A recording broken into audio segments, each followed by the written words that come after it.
Hi guys, welcome back to my channel. My name is Rowena, and on today's video, as you can see, I'm going to talk about how to save money. See, this is my piggy bank, and I bought this last year, and I started putting whatever excess from our budget are. I put it in here. So I'm going to discuss with you what I'm doing, and hopefully once this I'm waiting for like maybe one to 2 years before I open this, and of course I'm going to open this live. All right, and maybe hopefully you can guess how much you think is already in here. All right, so let me show you how we are doing this. So each payday, right, I allot a certain budget, right? So I'm in charge with the budget and I put it in a jar, right? So we should not exceed that budget. So tip number one, if you really want to save, right? I can't even write. So number one is have a budget. Okay. So your budget, you need to really stick on it. Okay? You should not, like for example, you only have $300 of budget in 15 days and you're in a family of let's say 3 to 4, then you really have to stick with that budget. Then whatever is excess from that budget, you can put it in your piggy bank. But is this gonna be your savings? No. This is just part of your savings because you already did the budget, right? So your budget is already coming from the itemized, like expenses, savings, emergency funds from your income. So see, you have this income list, right? So for example, you're earning, let's say 10,000. Let's stick with 10,000, whatever currency, right? 10,000 earnings, right? From 10,000, you get this as a net, for example, right? You allot, let's say your budget is 300. So budget is 300, right? Let's say you have rent and all that, utilities, other expenses, let's say 4,000, right? Now you have other payments, like for example you have cars, insurance and all that. So you will have, let's say 1,500, right? And then these, you will think, okay, how much left in this? Maybe I want to buy like an expensive laptop, or let's say you're saving for that, let's say 3,000. You see how I did the itemized expenses where your money goes? This is the usual way of other people, like many people, many of us are doing, which is wrong. Why? So here's what here's why. You see, you list down all your expenses and all that, and what you need to pay, right? And your budget and all that. But if you do this, what if nothing left? What if it's zero here? So you don't have a savings, right? See, these are the common factor why people doesn't have savings, because they do this. So this is their income, and I have this, all these expenses that I need to pay. Then you will have zero, or most of the time like negative, right? Because you have, I want to buy this, I want to buy this, I want to have like a new cell phone or a new laptop or a new camera, right? So now you don't have any emergency fund or even savings, right? So how can you maximize? You will be forever employee and relying to your salary. So now during pandemic, what if your job is you're not allowed to work from home, or it's your job involves you to be there, like physically be in your company.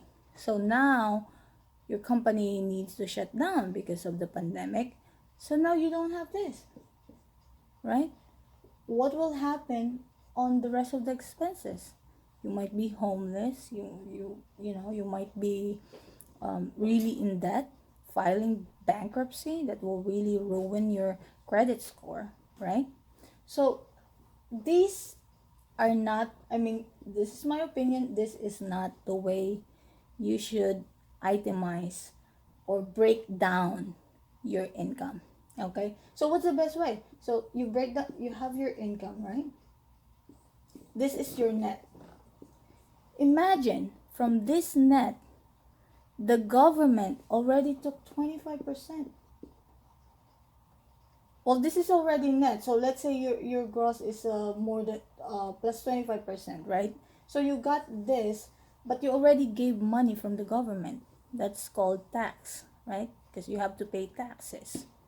So now you only have this. So that's why it's important you pay yourself first. So you have this 10,000, but that payment should not go to your pocket, right? So how much is your payment from the 10,000? Let's say 20%. What's the 20% of 10,000? What, 2,000? Let's say 2,000. I'm not that good in math, so. But this is the payment for yourself, right? You should take this aside and put it somewhere that you don't see. You set up your own, a separate bank account where you don't see this money. Now you only need to see 8,000. From that 8,000, you gotta build your emergency fund, right? Because to me, this, the payment for myself, that's my savings. I don't want to touch this, right? And I'm gonna tell you what am I gonna do with this on the next video. But in here, I'm gonna put an emergency fund of 1,000. So now I have 7,000. Now I need to see if my expenses fits this net of 7,000. I need a budget, I need to pay rent, I need to pay car, I need to pay insurance. I have this list of expenses. Now look at your expenses. Which one can you sacrifice? For example, your phone is still new and still working. Why do you need a new phone? Unless you will use it for business, which can give you another stream of income, right?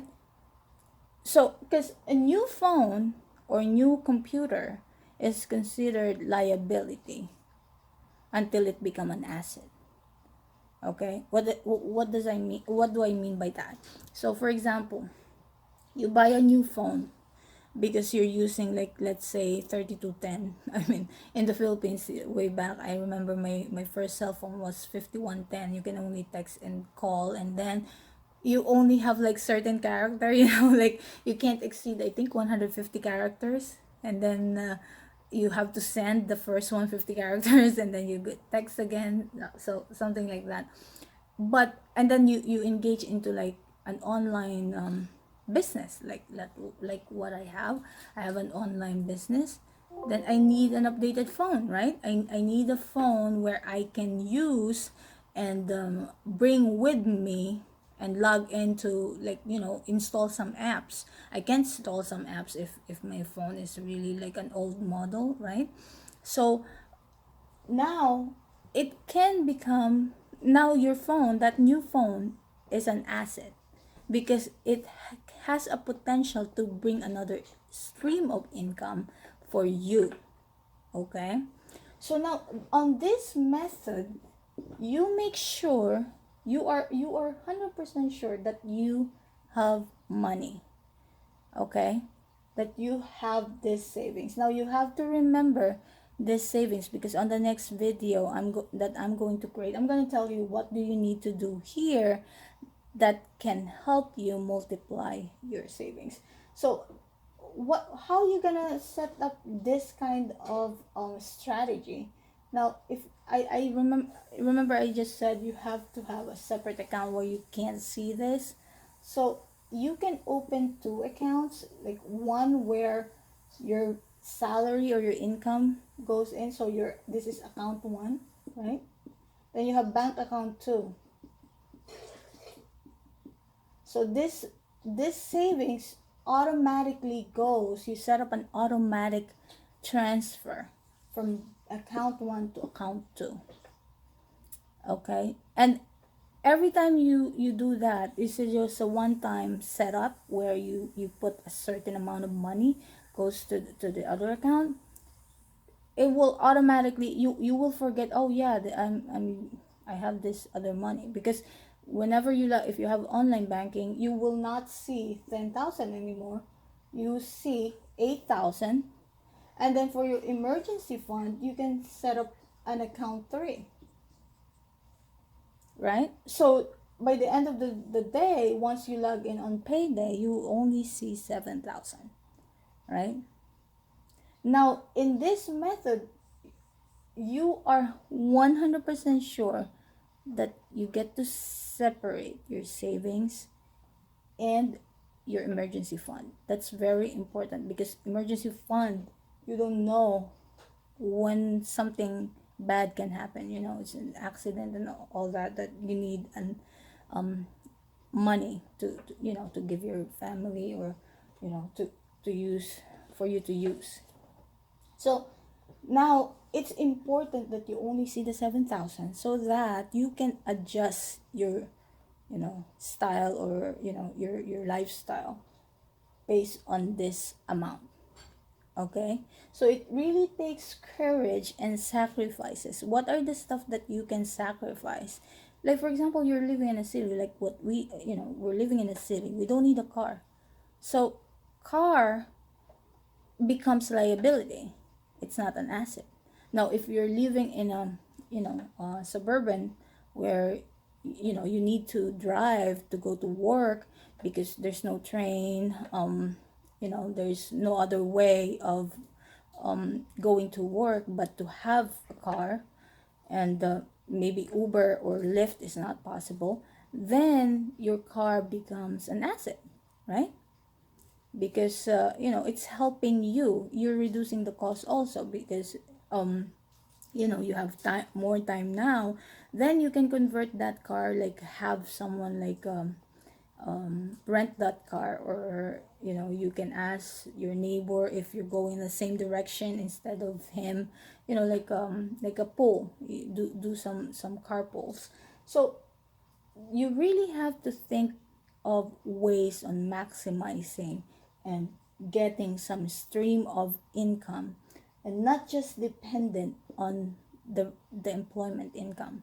It's very important, this realization. A lot of people have this realization during this pandemic, because a lot of people lost their jobs, and they're so dependent of getting an income from their employer.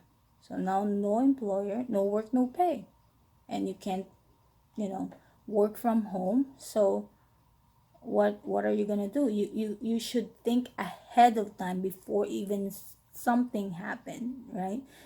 At least there you have something to fall back on. But as you don't want that. I mean, you need to prepare for your future.